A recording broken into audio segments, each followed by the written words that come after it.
Bismillahirrahmanirrahim. Assalamualaikum warahmatullahi wabarakatuh. Perkenalkan, nama saya Nafiratul Musyarrofah dari Prodi PG PAUD dengan NIM 18621501116. Di sini saya akan menerangkan penjelasan tentang kurikulum Taman Kanak-kanak. Menurut Saylor, Alexander, dan Lewis, mengartikan kurikulum sebagai segala upaya sekolah untuk memengaruhi siswa agar dapat belajar, baik dalam ruangan kelas maupun di luar sekolah. Hilda Taba menyebutkan a curriculum, a plan for learning, therefore, what is now about the learning? Process and the development of the individual has bearing on the shaping of a curriculum. Maksudnya yaitu kurikulum merupakan perencanaan pembelajaran yang memuat berbagai petunjuk belajar serta hasil yang diharapkan. Kemudian fungsi kurikulum. Berkaitan dengan fungsi kurikulum dalam pendidikan dapat ditinjau dari berbagai aspek, mulai dari sekolah, pengawas, sampai pada masyarakat. Adapun secara keseluruhan fungsi kurikulum dapat diidentifikasi sebagai berikut, yaitu sebagai alat untuk mencapai tujuan-tujuan yang diinginkan, kedua sebagai pedoman dalam mengatur segala kegiatan pendidikan setiap hari, tiga sebagai pedoman bagi guru dalam melaksanakan program pembelajaran supaya bisa mencapai tujuan pendidikan, yaitu sebagai pedoman kepala sekolah dalam mengukur keberhasilan program pendidikan di sekolah yang dipimpin, sebagai pedoman bagi pengawas dalam melaksanakan supervisi pendidikan, kemudian sebagai pedoman bagi masyarakat dalam memberikan bantuan guna memperlancar pelaksanaan program pendidikan di tingkat satuan pendidikan. Dan kemudian ada pendidikan multikultural. Pendidikan multikultural dapat diartikan sebagai bentuk pendidikan yang menghargai berbagai bentuk budaya siswa dalam proses pembelajaran. Kemudian ada tujuan pendidikan multikultural. Menurut Skal 1995 atau Hari 2010 P70, tujuan pendidikan multikultural di sekolah adalah untuk memfungsikan peranan sekolah dalam memandang keberadaan siswa untuk beraneka ragam. Kemudian untuk membantu siswa dalam membangun perlakuan yang positif terhadap perbedaan kultur, ras, etnik, kelompok keagamaan.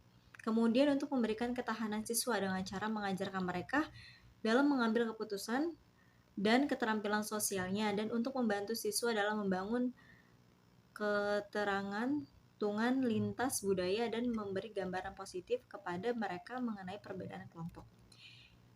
Hanum dan Rohmadona 2010 P93 menjelaskan bahwa tujuan utama pendidikan multikultural adalah mengubah pendekatan pembelajaran dan pembelajaran ke arah memberikan peluang yang sama pada setiap anak. Dari uraian ini nampak jelas bahwa tujuan pendidikan multikultural pada intinya ialah menanamkan sikap menghargai keragaman budaya dan memberikan kesempatan yang sama kepada anak-anak dalam mendapatkan hak-haknya dalam pendidikan. Kemudian ada nilai-nilai pendidikan multikultural. 1. Demokrasi, 2. Humanisme, 3. Pluralisme bangsa. Kemudian ada kurikulum pendidikan multikultural di Taman Kanak-kanak. Adapun landasan dalam pengembangan kurikulum pendidikan multikultural di Taman Kanak-kanak ialah 1. Landasan filosofis, 2. landasan psikologis, 3. landasan sosiologis. Adapun prinsip-prinsip pengembangan kurikulum pendidikan multikultural ada 7. Menurut Subandia 1996, Sugiono 2009 P2000, yaitu ada 1. prinsip relevasi, 2. prinsip adaptasi, 3. prinsip kontinuitas, 4. prinsip fleksibilitas, 5. prinsip kepraktisan, 6. prinsip kelayakan, 7. prinsip akuntabilitas. Kemudian ada pendekatan pengembangan kurikulum pendidikan multikultural. Banks and Banks 2005 mengemukakan 4 pendekatan yang mengintegrasikan materi pendidikan multikultural ke dalam kurikulum. Adapun pembelajaran di sekolah Adapun pendekatan dalam pengembangan kurikulum pendidikan multikultural yaitu sebagai berikut. Pertama, pendekatan kontribusi atau the contribution approach. Dua, pendekatan aditif atau adaptive approach. Tiga, pendekatan transformatif atau the transformation approach.